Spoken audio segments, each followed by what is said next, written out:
Good morning Philippines, magandang umaga Luzon, and maayong adlaw Visayas ug Mindanao.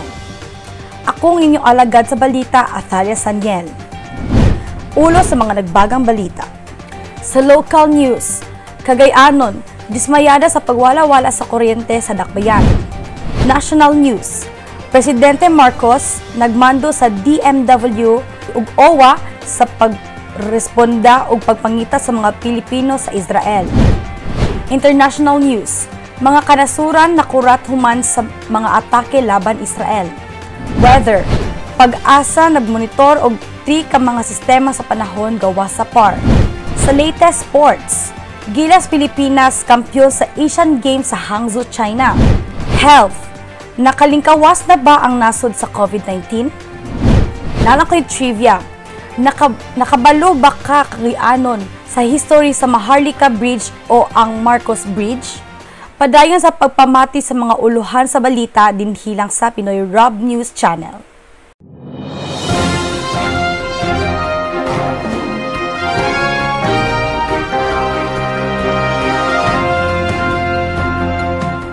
Cagayanon, dismayado sa pagwala-wala sa kuryente sa Dakbayan.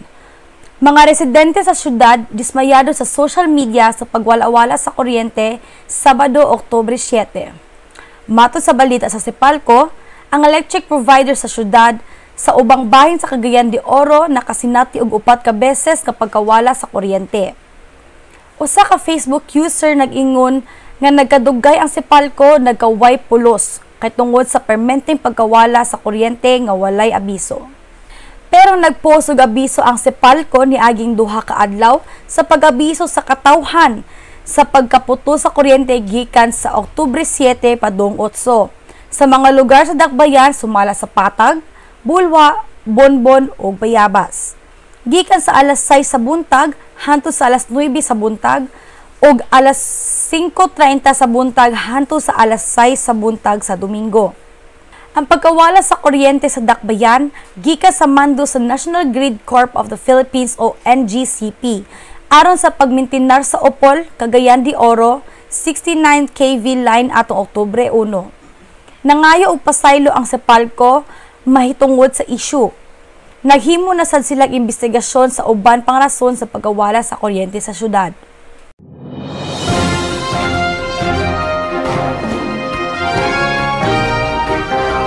Balitang nasudnon, Presidente Marcos nagmando sa DMW ug OWA sa pagresponda ug pagpangita sa mga Pilipino sa Israel. Presidente Marcos nagmando sa papangita ug pagresponda sa mga Pilipino sa Israel bisan pa sa away sa Israel ug Hamas. Ang nasod sa Pilipinas nagkoordina na sa Philippine Embassy sa Tel Aviv aron sa pagpaukod og hotlines para sa dugang pang pagtabang. Gikundina og ayon ni Presidente Marcos Jr. ang pag-atake sa mga tawo sa nasod sa Israel ug ang pagpangisog sa katungod pagdepensa base sa international law. Israeli Ambassador Ilan Flaus ni depensa sa katungod sa Israel sa pagdepensa sa kaugalingong nasod.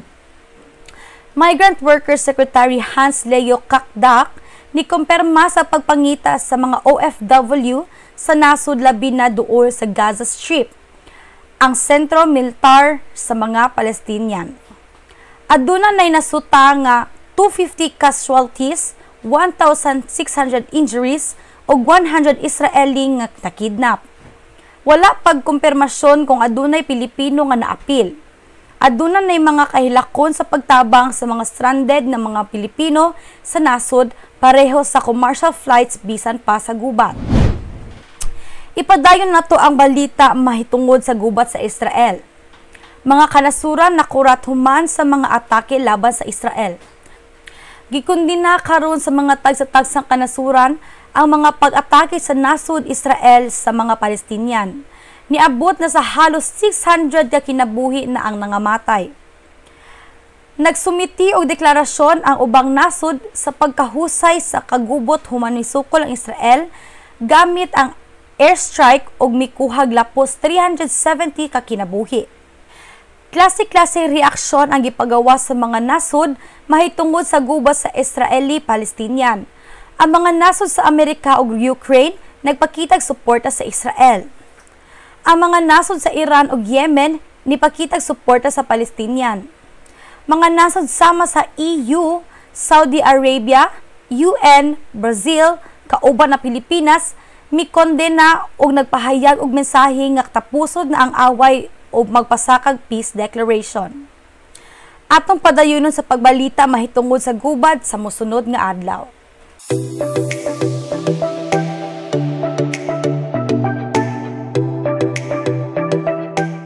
Weather forecast. Makasinati og ulan ang ubang parte sa nasod. Latang nga pag-ulan hangtod sa kusog nga pagbusdak ug pagkilat ang mabatian sa Visayas ug sa ubang parte sa Mindanao. Diri sa CDO, light to moderate lang ang pag-ulan. Makasinati gyapon ta sa kainit busa magdala gyapon tag payong or raincoat. Kabahin sa balita sa panahon, Pag-asa nagmonitor og 3 ka mga sistema sa panahon gawas sa PAR. Ginamonitor na karon sa Pag-asa ang 3 ka sistema sa panahon lakip na ang bagyong Jenny gawas sa Philippine Area of Responsibility. Ingon sa Pag-asa, dili man galihok ang bagyong Jenny pero naka-standby ni sa kasadpan tumoy sa amihang Luzon na may kakusgon sa hangin na 155 kilometers per hour ug ulan nga moabot sa 190 kilometers per hour.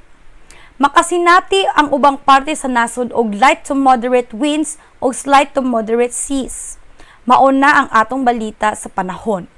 Suwa paghihapon naman si bagyong Jenny, no? Murag napaghihapoy bagyo nga moabotay ata or murag gihapon si Jenny. So magbantay-bantay na gyapon ta mga karap kay wata kabalo kung kano sa mo ulan tapos init kaayo karon sa gawas, no? So kailangan ta magdalag payong og tubig everyday para dili ta ma-dehydrate, tapos kung mag-ulan magdala gyud ta og payong, raincoat ug butas.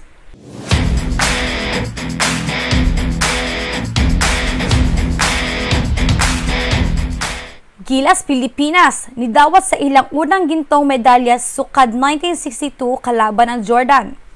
Unang daog sa Pilipinas sa Asian Games men's basketball sukad 1962 kauban si Justin Brownlee nga mikumbira og 20 points, 10 rebounds and 5 assists.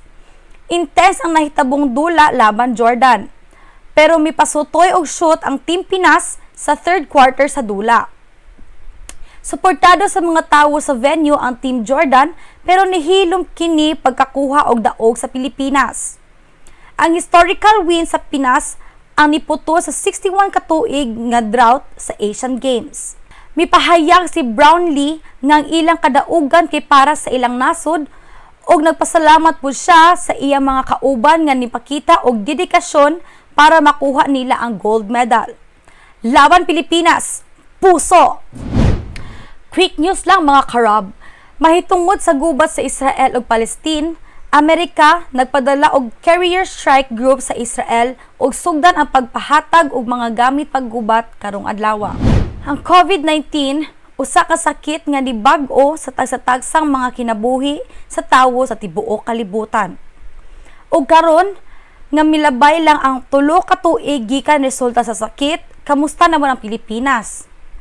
Sa mga report nga ginapagawas karon, anaa paghihapon ng epekto sa COVID-19 o gapadayon ng iyang paghatag og kasakit sa mga tawo nga makakuha niini.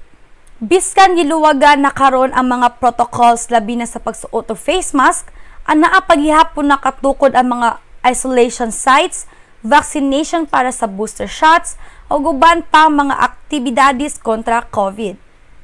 Ang epekto sa nasulting sakit kay nakaapekto gihapon sa karon. Bago pa sama sa samad ang gibuhat niini sa mga tawo. Apan sa kanunay na paghugas og kamot o pagpalayo sa mga lugar nga pwedeng mataktan sa sakit, makatabang kini sa pagputol sa spread og infection sa COVID-19.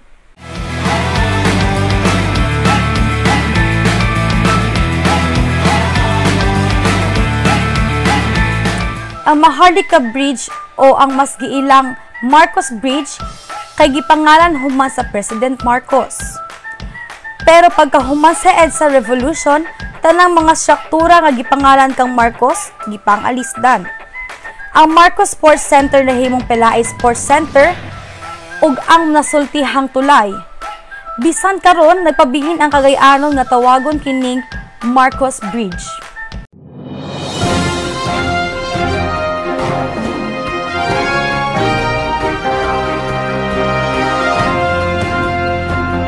So dirita sa local news mga karab, naatay mga ipang-interview kabahin sa bugas kung unsay ilang mga reaksyon ni ini. Ato ning tan-awon.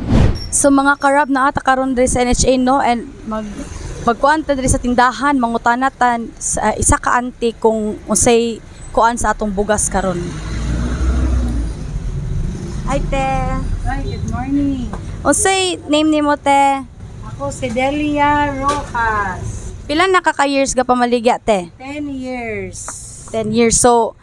So unsa may kahimtang karon sa bugas te, gataas ba or baba ang presyo sa bugas? Gababa ga ginagmay. Ginagmay iyang pagbaba. Ginagmay ang baba. So dako ba siya epekto sa imong pangadlaw-adlaw te?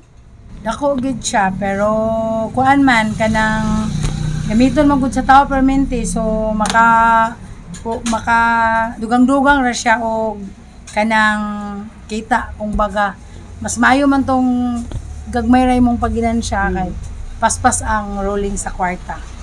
Napoy dagan gapalite or ubay-ubay lang? Gan gid siya gapalit. So mopalit yun po ang so barato katong mahal pati dagan ang gapalit gyapon. Nagapoy gapalit especially sa nato mga pobre bahala walay sudan basta kay mahalon gid nga bugas. Lagi so may pinakahalin nun nga bugas darite. Karon ang akong pinakahalin nun nga rice kay Princess Bea. Saan siya mahal or barato? Ang Maria nako akong mahalon Bea. Akong Maria is barato pero from Myanmar o from Vietnam. Katong ni mahal te unsa may mong pinakakusog dari nga bugas? Akong pinakakusog nga bugas, di gid siya malupig si Bea. Mukita gid si Bea.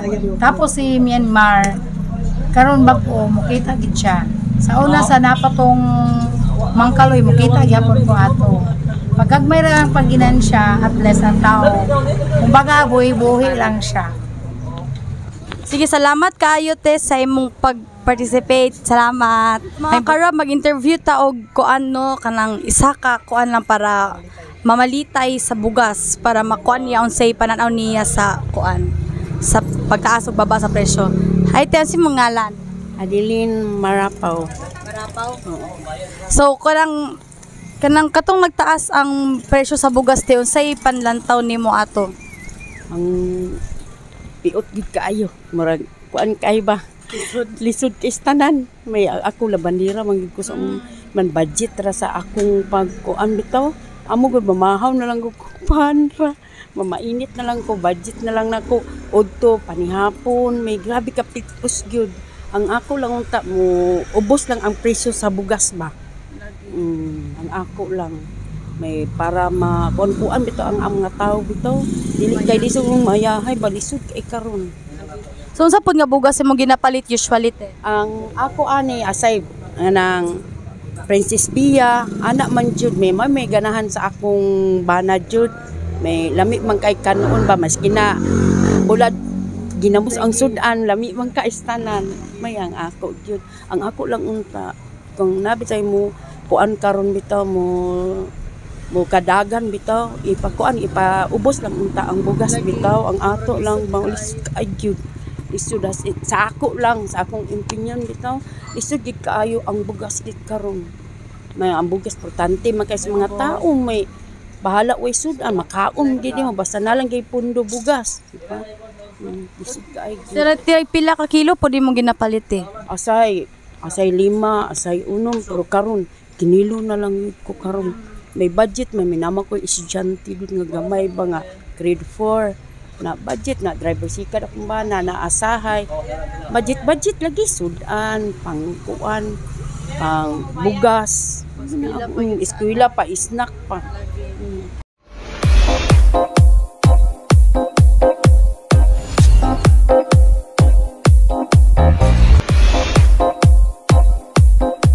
Sa social media roundup, makabantay ba mga karob nga nag-viral karon sa nga estudyante sa COC nga namaligag trapo aron makatabang sa pamilya ug pagtusto sa tuition? Nakita na mo siya kaganina buntag o nag-amo siyang gi-interview, so ato ning tan-awon ang video. So hello mga karab nun, so naay nakita na ko diri nga nag-viral siya sa Facebook, sa social media, so ato siya pautanon nun siyang kahimtang karon. Unsay name nimo kuya? Roland J. Sinsoy, ma'am. Unsay grade name mo? First year. First year, COC man siya. Sa COC siya nag-school guys, so nakita na ko rin siya sa SOCMED, so pamilya kay na siya nagtindog ito ko, may siya nag-viral o, gipicturan siya ba, so unsa may kuan nimo kuya nga may galiwa ka na ulaw nga maging ani? Wala na ako kuan kaugalingon, ma'am. Mag-enjoy ra na ako, ma'am, bakay. Gikan magiko sa kuan pobre sa akong pamilya nga walay trabaho papa. Rapoy kuan ako mama, igora tig trapo. Di ba gi-inspire na ako kaugalingon sa isuon. So unsay mong course kuya? Base criminology, ma'am. Ay, BS Crim siya. So, future police. Okay, future police. So, ana gyud guys no manikamot gyud ta nga dili ta maulaw nga ing anit no kwan kay marangal man sad nga trabaho. Padayon lang yapong eskwela, ma'am. Sa kalisod sa problema na itabo sa imuha. Laban lang yapon, never give up. So, sakto si Kuya no, laban lang jud kay makamit ra gyud nimo mong dream. So, God bless sa imo ang pagkuan kuya, sa imong pagskwela and mahurot lagi na imong mga trapo nimo. So luoy kay siyang mga karab no nga namaligya gyud siyang trapo ingana pero dili niya ginakaulaw iyang trabaho kay marangal man pud siya kaysa magtambay lang siya or mga mag-rugby, so wala gyud siya paenan, so may na lang nangita siya og way para makatabang sa family o pagtustos niya sa tuition. So saludo ka ani nga lalaki. So kuan siya BS Cream to siya sa COC. So pag interview na mo nga murag gyud siya kahilakon, so saludo gyud ko ato niya.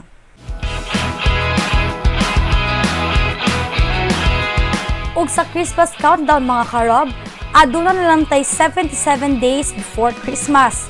Mga karob, hapit na sad ang Pasko. Dali ra kayong panahon ug wala ta kabalo ug mapasko na kay mura ra gitambling. Busa ang pangutana, ready na ba ka? Unsay handa nato diha mga karob? Dili jud na mawala sa tradisyon sa mga Pilipino na dili maghanda. Manaa may kwarta or wala, magamay man o dako, maghanda jud. Labi na sa mga panahon pareho sa Pasko nga kausara sa usa ka tuig. Sa mga paghanda, dili jud mawala ang pinakapaborito sa tanan, ang lechon. Tradisyon na sa mga Pinoy na magkuha sa hilamian nga putahe nga talagsa rasad matilawan sa masa. Ug dili sad mawala ang fried chicken, lumpia, adobo, mga prutas ug uban pang paborito o talagsaon ra jud nga mga putahe. Apan hinumduman nato mga karob na ang Pasko dili lang na siya panahon sa pagkaon o hilamian ng mga handa. Usa sad na siya kapanahon ang pamilya magkahiusa. Pareho sa mga talagsaon ra nga putahe, usahay talagsara sa magkita-kita ang pamilya. Maong ang Pasko kay ginahulatan gayud sa tanan. Maanaa may handa o wala, ang pinakalamian nga recipe karong umaabot nga Pasko kay ang paghigugma sa pamilya. Ug maog kadto ang atong nakuha nga impormasyon gikan diri og sa gawas sa nasod. Please subscribe, like, share Pinoy Rob on YouTube channel o daghang salamat sa inyong pagtan-aw sa Pinoy Rob News channel Cagayan de Oro. Subli, daghang salamat o dalaygo ng Diyos.